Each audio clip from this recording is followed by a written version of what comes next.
They cut me out of the will, but I had the last word.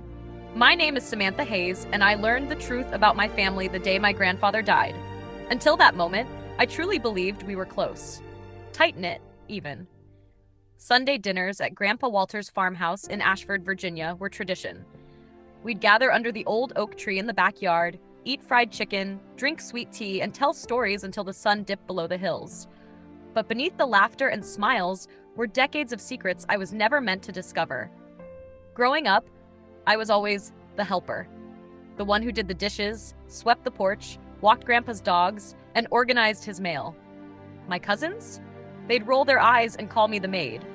"Why are you always sucking up to the old man?" they'd say. But I wasn't sucking up. I loved Grandpa. Truly. He was the only one who made me feel seen. My mom, Clara, was a single mother, and the rest of the family never let her forget it. She was the youngest of 5 siblings, and the only one who didn't marry rich or move to a city. She stayed behind and took care of Grandpa after Grandma died. And she raised me in the guest house on his property while holding down 2 jobs. She never asked for much. Neither did I. Then Grandpa got sick. Lung cancer. Stage 4. It happened fast. 1 month he was out fixing fences. The next he was in bed, pale and coughing blood. The house filled with visitors, uncles, aunts, cousins, all coming around more often than ever before. At first I thought they were finally showing they cared. But soon I realized they weren't there for love. They were counting down, measuring the days, waiting for the will. My Uncle Dean brought in a lawyer friend. Aunt Janice began going through the attic just to clean. Cousin Brett kept making comments about how we could renovate this whole place and flip it for 6 figures. It disgusted me. Grandpa noticed too.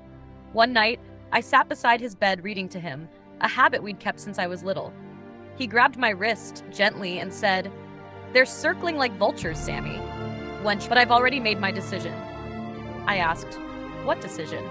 He smiled faintly and whispered, "The one that'll finally show them what matters." He passed away 3 days later. The funeral was a circus. Fake tears, dramatic speeches, cousins elbowing each other for photo ops by the casket. I stood by quietly, watching, numb. My mother held my hand tightly. She knew, like I did, that something was coming. The will was to be read the following week at a law office in downtown Ashford. I didn't sleep a single night before that day. When we arrived, the room was packed. Everyone was dressed in designer black, sipping expensive coffee and pretending to mourn. The lawyer, a tall, no-nonsense woman named Miss Dillard, stood at the head of the table and cleared her throat. "I have here the final will and testament of Mr. Walter Hayes, signed, notarized, and dated 2 months ago." The room went still. She began reading. "To my son, Dean, you always cared more about my money than my health. I leave you nothing." Gasps. Dean turned red. "To my daughter, Janice, you turned your back on your family the day you married into money and never looked back. I leave you a Bible and hope you read it." Janice scoffed. "Is this a joke?" Miss Dillard continued without flinching. "To the rest of my children and grandchildren who came only when they smelled death. You left long before I did." And then, "To my granddaughter, Samantha, you showed me what loyalty looks like. You never asked for anything, yet gave me everything. I leave you my home, my savings, my farmland, and my heart." The room exploded. Cousins screamed. Aunt Janice called it manipulation. Brett slammed his coffee cup and shouted that I brainwashed an old man. But it was done.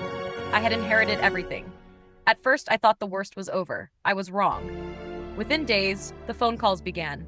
Angry messages, threats, even offers to settle if I handed over part of the estate. One night, someone broke the barn windows. Another time, I found nails placed carefully behind my car tires. The sheriff said there was no evidence. But I knew who it was, and it only got worse. They filed a lawsuit, claimed Grandpa was not of sound mind when he signed the will, said I manipulated him, isolated him from family, convinced him to cut everyone off. Their lawyer, some smug city guy in a navy suit, grilled me on the stand for 3 hours, tried to paint me as a gold digger in a sundress. But I came prepared. Grandpa had kept a journal. In it were dated entries about his illness, his disappointment in his kids, and his decision to leave it all to me. His handwriting, his thoughts, his truth. I handed the journal to the judge with shaking hands. The courtroom went silent as he flipped through it. When the verdict came, I couldn't breathe. The will was upheld. The challenge was denied. Justice. But even with the victory, I felt hollow. I hadn't wanted money or land. I had just wanted a family. What I got was the truth. Months passed. They stopped calling, stopped sending letters. My cousins blocked me on social media, and uncles pretended I didn't exist. Fine by me. I renovated the house but kept Grandpa's study exactly the same. His boots still by the fireplace. His favorite rocking chair untouched. I turned the farmland into a community garden. Local kids helped plant vegetables, and we donated the harvest to families in need. I named it Walter's Garden. Every Saturday, I sit on the porch with a glass of sweet tea, just like we used to. I'm not rich in the way they wanted me to be. I'm rich in something they'll never understand. Peace. Sometimes people say, "Wow, you must feel so powerful after taking everything." But I didn't take anything.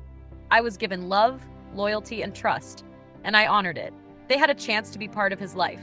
They chose greed. I chose him. And in the end, that made all the difference.